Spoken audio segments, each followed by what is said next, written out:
Well, howdy. Welcome back to the channel. Today you join me up on the mountain brow. We had our very first heat wave in Hamilton, and for probably 3 days we had plus 30-degree weather, and at nighttime it only went down to about, let's say, 20 or 21. So it was quite warm, and today it's probably 12 or 13 degrees. Yeah, 12 degrees out. So it's cooled down rather nicely. So I grabbed my scooter and went on a ride. We have a couple of things I have to achieve today. First of all, we're making a video, obviously. And second, I want to actually scout out some locations. So I want to be able to take a picture of Hamilton overlooking the city. Now, I'm not sure what I kind of am envisioning. I'm thinking I'll have some trees in the foreground, some components or elements of Hamilton in the midground, and then in the background, we'll just have Lake Ontario. Now, because Hamilton is known as the Steel City, I was thinking I might get some of the industrial area, put that in the midground, maybe get some smokestacks and stuff like that, and kind of just be a part of Hamilton. But that's for a future video series I have in the works. So it will incorporate a lot of the components that I use for these videos as well, but it will be more centralized. It'll be located at only one location or one place. So it will be a little bit more different than how I usually do it, where I at least have places to go, other locations to check out to try to find actual compositions. But if we're stuck at only one location, and a lot of them are older buildings that have been around for a couple hundred years in Canada, so they are very limited. It's basically you're gonna probably do a front-on shot, getting the entire building into frame, and then maybe a few around the back where there's gardens and stuff like that. So very, very centralized photography for one location. But today I want to hike around, and I also have my scooter, as I said, so we're probably going to drive further on up the escarpment, as I want to find a location that kind of overlooks the city and that has all the components that I mentioned earlier. As I was hiking along, just checking out one of these little side trails, down in the little gully here, there is not a massive, but a nice looking little waterfall. So I've been hiking along the trail here, just trying to find another location where I can actually see down and that has no obstructions in front of it. And then as I was doing that, I also found a very small little dandelion that's turned to seeds. So you just see the white glowing puff, and it's kind of in direct sunlight, so it looks kind of interesting. If I can find a way to get the background to kind of blow out and be a little bit further away, it will kind of, very similar to that photo I took probably 2 or 3 weeks ago of the white flower. Now then, I'm gonna continue hiking along, seeing if I can find an opening for this waterfalls.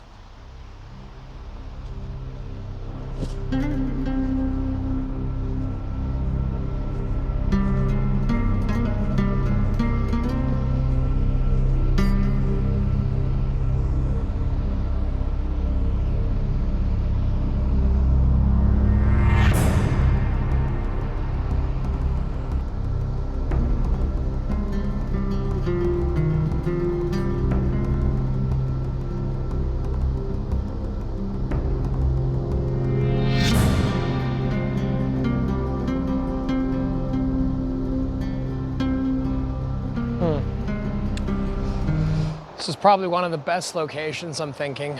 I walked along now for probably, I don't even know, like maybe 4 or 5 minutes. And I was able to find this location.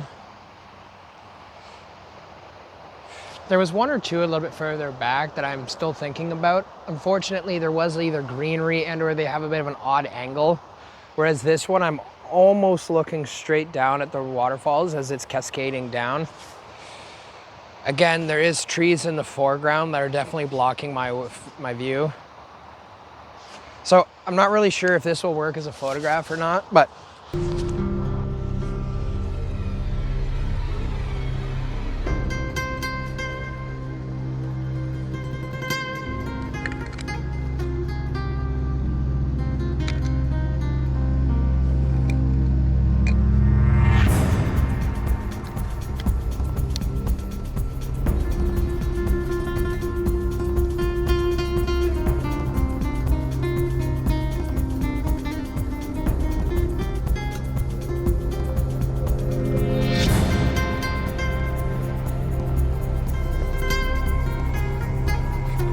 all right.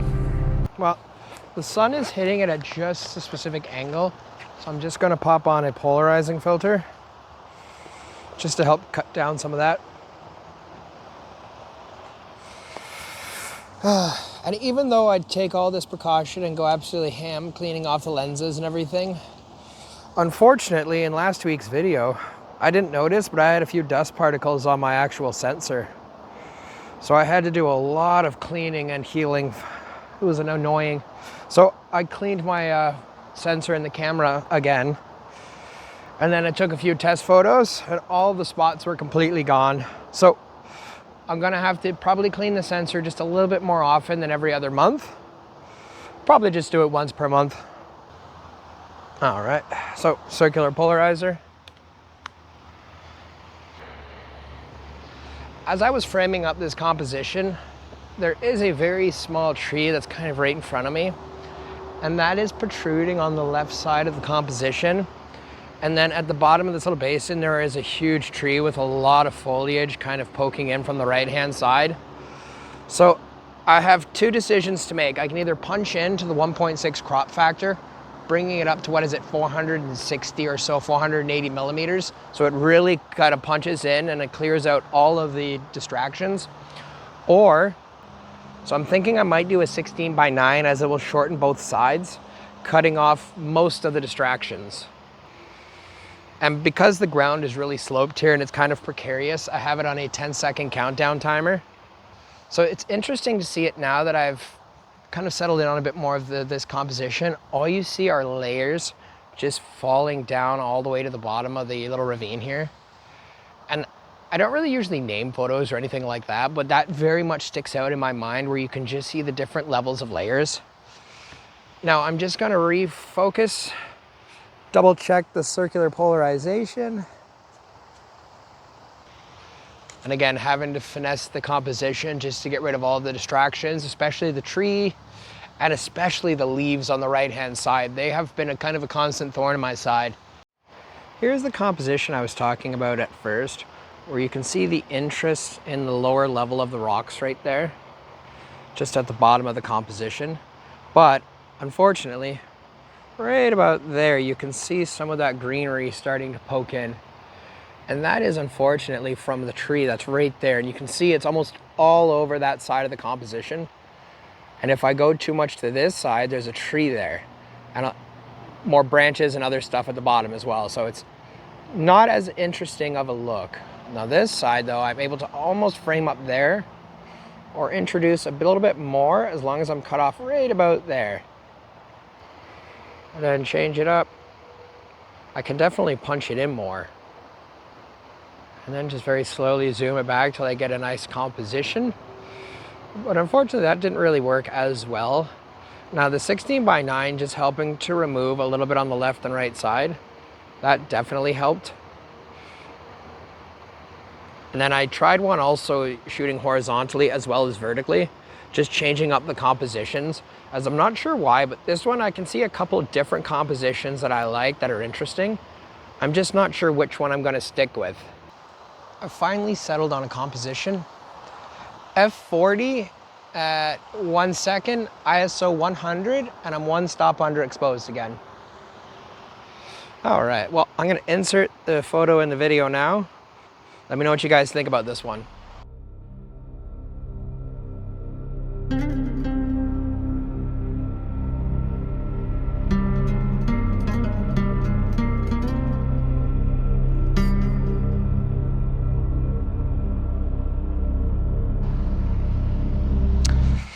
Now, after that composition is done, we don't have to move very far. There is a dandelion right over there on the ground that I was looking at. So here is the dandelion I was talking about earlier. And this is the composition that we have so far. So there are a few reeds or grass, whatever that's growing in front of it. You can see it over here.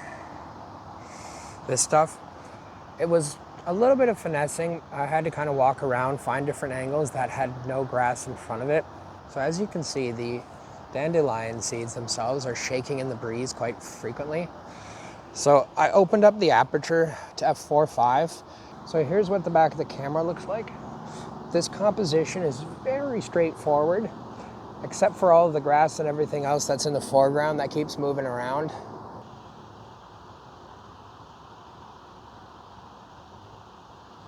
But I'm thinking, what if I were to zoom in a little bit more to 260?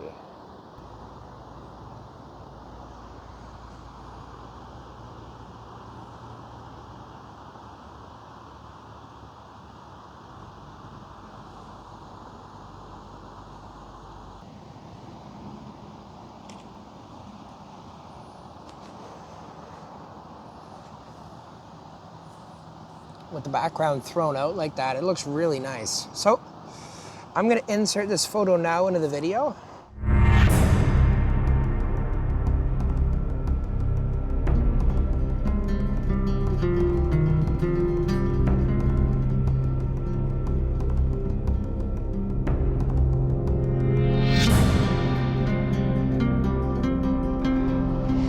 At least we were definitely able to find a couple of photographs today.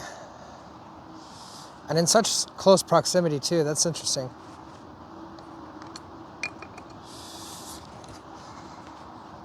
Well, that was almost bad.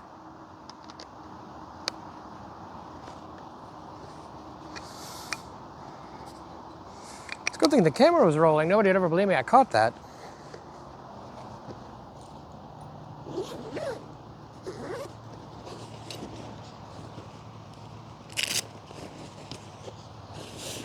All right, well, let's continue on hiking, see if we can't find any more compositions, or at the very least, scout out some locations for the cityscape photography.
There's a tree growing down there that has a bunch of vines climbing up the tree itself. And I was thinking from all the way up here, this would actually be a nice composition. And as you can see right there through the trees, you can actually see some of the industry. And then even some hills beyond that, which has at least two of the components I was talking about earlier.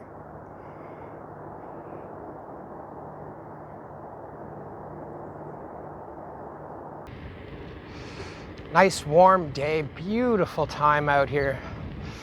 Unfortunately though, as I said earlier, we did have that heat wave come through Hamilton, so when it finally cools down like this, it is noticeably nice.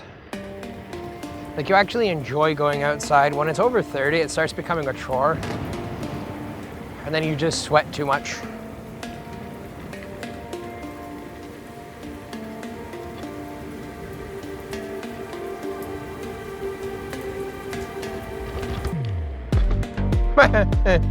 Coyotes exhibiting aggressive behavior. Well, I guess there might be some coyotes out. Guess we'll have to make sure we keep up a good pace and don't try to pet any stray dogs. Should be fine.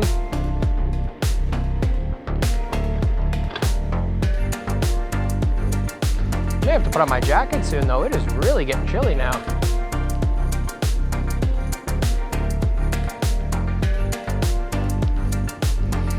Wow, some of those are incredible homes.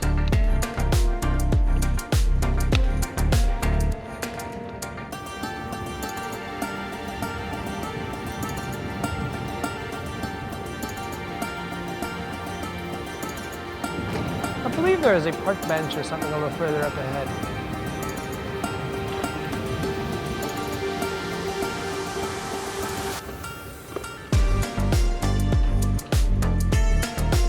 Oh, so we got the pool open already.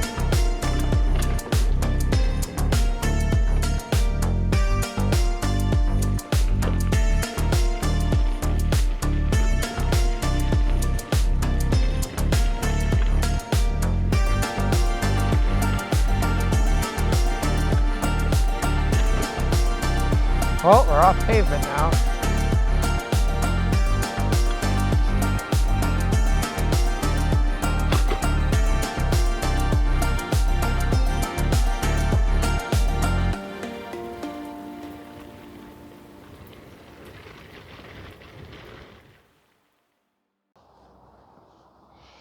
Well, it's been a little bit more challenging today than I figured, trying to find a cityscape picture overlooking Hamilton with trees and everything. On the bottom of where a lot of the escarpment is, there are a lot of golf courses. And they have, like, you just see a lot of very well cut grass and very well green hills, which don't, like, that looks okay, but it kind of looks like a postcard almost. Like almost like you would see it in someone's photo book. So I don't really like doing those. I prefer ones that are a little bit more off the wall. More oddball photographs, I like to call them. Well, I've probably walked up and down 2 or 3 different little side trails that I've seen. And none of them where I was able to find any compositions. So more than likely, we're just gonna have to call it a day and come back another time. We've already been out now for almost 3 hours. Just on those first 2 compositions alone, we spent over an hour, which doesn't seem that long, but just for 2 pictures, 1 full hour with all the filming and everything and just trying to get it perfect in frame. Plus, I took probably 3 or 4 different compositions because I couldn't quite decide. But that's okay. Not every day do you find what you are looking for in photography. Some days you just have to make do with what you got.